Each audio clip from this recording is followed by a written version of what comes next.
Study of air flow and motion. Aerodynamics की अगर हम बात करें तो एरोडायनेमिक्स एयर फ्लो की स्टडी करता है, वो भी स्पेशली तब जब कोई ऑब्जेक्ट एयर के थ्रू मूव करता है।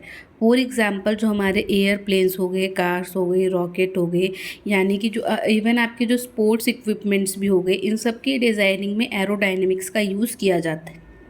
हमारे प्लेन्स हो गए, जब वो हवा में जाएंगे तो किस तरीके से वो वहाँ पर मूव करेंगे, या हमारे जो रॉकेट्स हो गए जो वो ऊपर स्काई में स्पेस में जाएंगे तो वो किस तरीके से एयर के प्रेशर में फ़्लो करेंगे।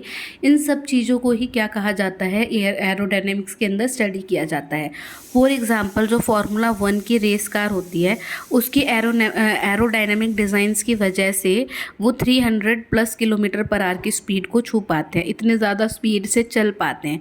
क्यों? क्योंकि वहाँ पर एयरोडायनेमिक्स की हेल्प से हमने इस तरीके से उसको डिज़ाइन किया है कि वो इतनी ज़्यादा स्पीड को कैरी आउट कर सके। तो एरोडायनेमिक्स हवा के साथ खेलने का एक तरीका हमें सिखाता है। जी, long term weather pattern, temperature trend और एटमॉस्फेरिक चेंज की स्टडी को ही क्लाइमेटोलॉजी कहा जाता है। मतलब किसी जगह पर लंबे समय तक जो मौसम चल रहा है, वहाँ पर जो टेम्परेचर का जो ट्रेंड बना हुआ है, या वहाँ एटमॉस्फेयर में जो भी चेंजेस हो रहे हैं, इन सबको हम क्लाइमेटोलॉजी के अंदर स्टडी करते हैं।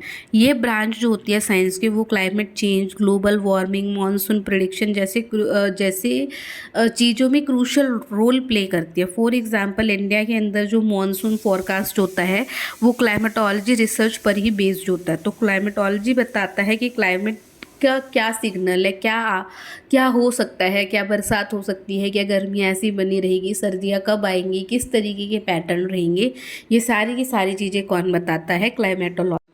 Histology is the study of tissue present in the human body.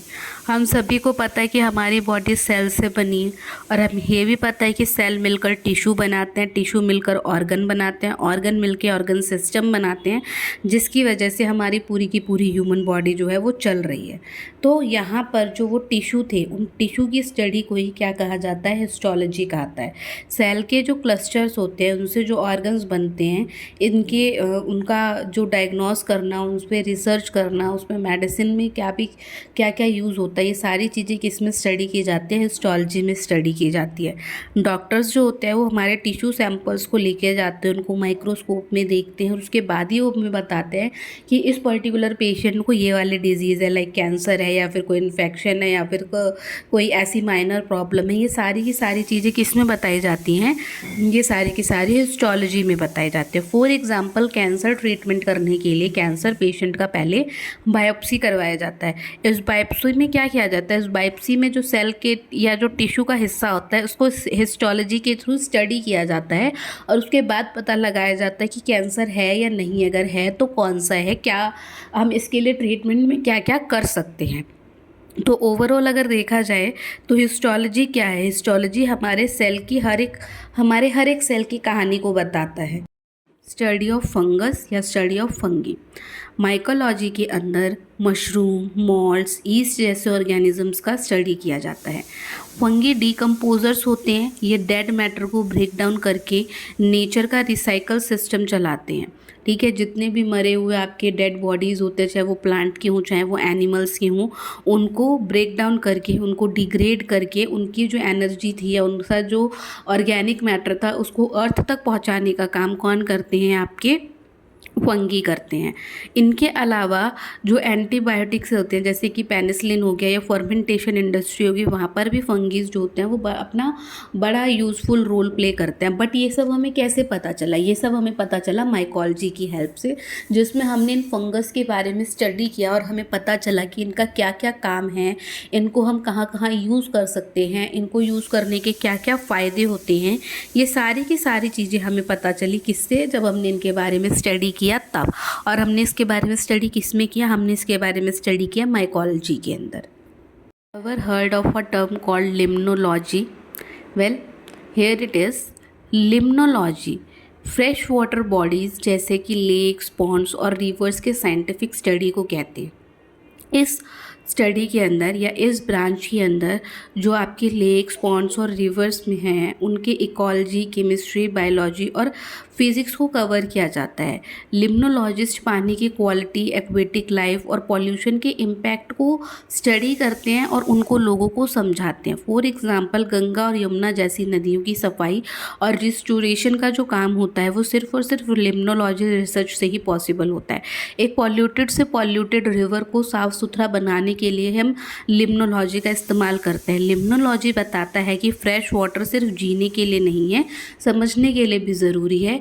तभी हम उस पॉल्यूटेड वाटर को साफ़ सुथरा कर पाएंगे और उसको पॉल्यूशन फ्री बना पाएंगे। New and unique branch of science called ethnobotany. Have you ever heard of it?